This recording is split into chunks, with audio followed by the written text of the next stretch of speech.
magic braid. They sell them in smaller rolls. I use 30 something kilograms, so it's about 75 or 80 pound test. Yeah. This is called a nail, like driving a nail, hammer and nail knot. And I'm just holding a line on top of the serving and wrapping over the top of that line. Got it. I like to do 4 because then I don't have to do it so tightly, and yet it won't move, but you could still twist it up and down the string. So there's 4. All I did was wrap that around that one string. All right, so if I had a toothpick, because I didn't do it all the time, I could have that underneath there, pull the toothpick out and slide this underneath or put a needle on here. But what I do is I just wiggle this back and forth a little bit, and I try to put that up next to that line because there's just a little bit more gap there. And of course now I'm making it look difficult, but it's not. And I slide it underneath all those strings. You want to keep everything in alignment. Pull the slack out, and so you got a nice neat string like that. And that'll twist up and twist down as needed?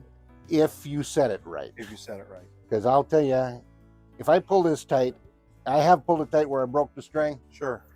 2 large men and a small farm animal couldn't move that thing. Gotcha. And scissors. Both square.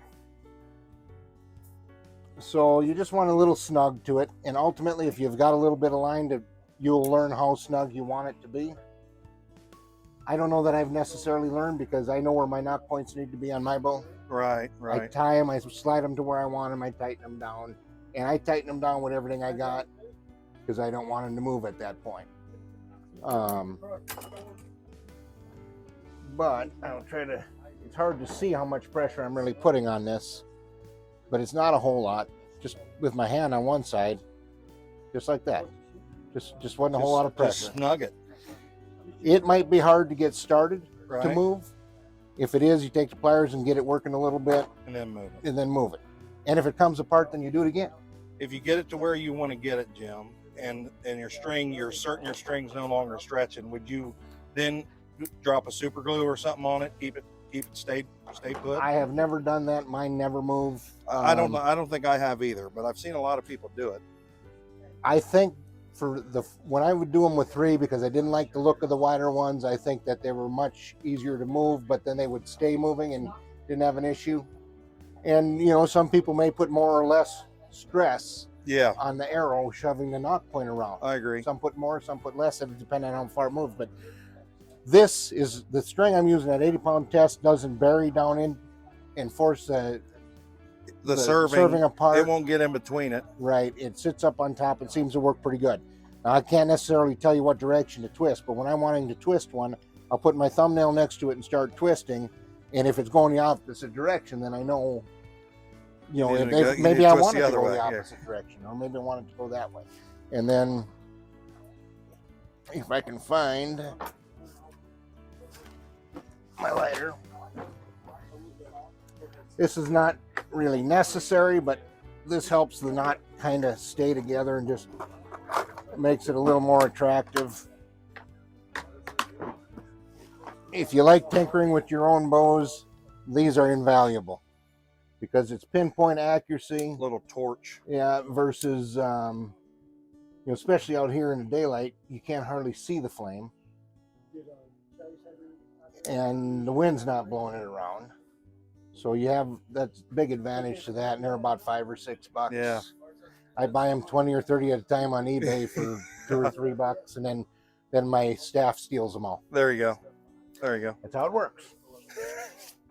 So there it was. There it is. And now you'll just replicate it and you'll put the other one on the bottom, or he's a split finger shooter. Oh, okay, yeah. So just one knock. One knock for now. Some split finger shooters will benefit out of 2, but I personally would never do 2 unless I was 3 under because I don't like to.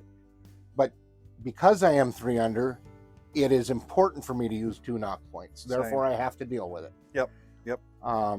If your arrows fit properly on your serving, they won't fall off too easy. I mean, they'll right them out, but they should be able to slide up and down so they aren't pinching the serving. You'll get better arrow flight that way. Without that second knock point, you're gonna, when I send bows out, I set the nocks for 3 under at 3/4 Me too. Yeah. at the underside of the top one, and then I estimate how much below the knock would be. I give about a 1/16 or so inch of room plus the width of a knock, and then I put another knot under it. When I send out split, I send them at 1/2 inch.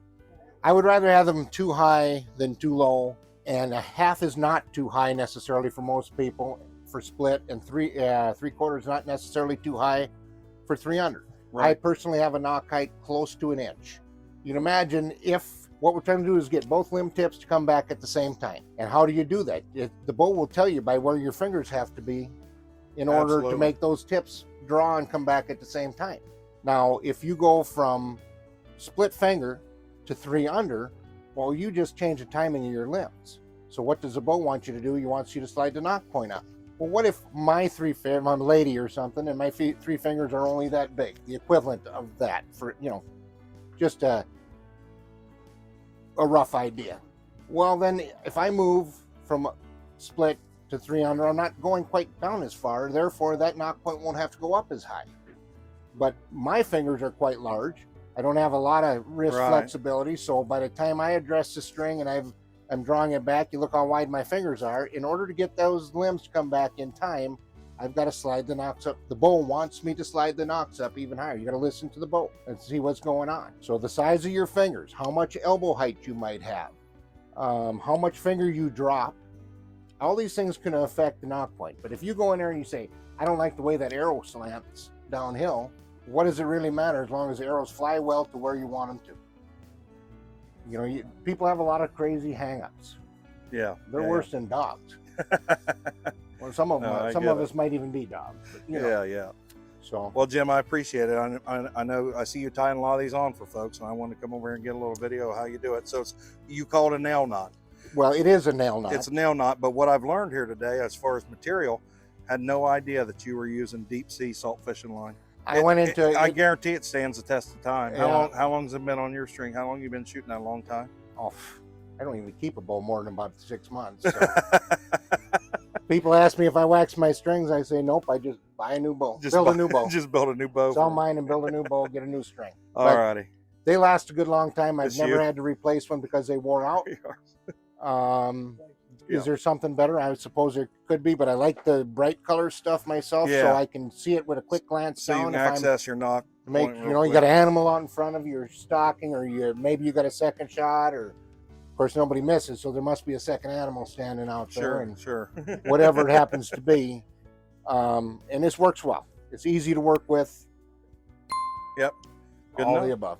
Appreciate you, Jim. Thank you. No problem. Thank y'all.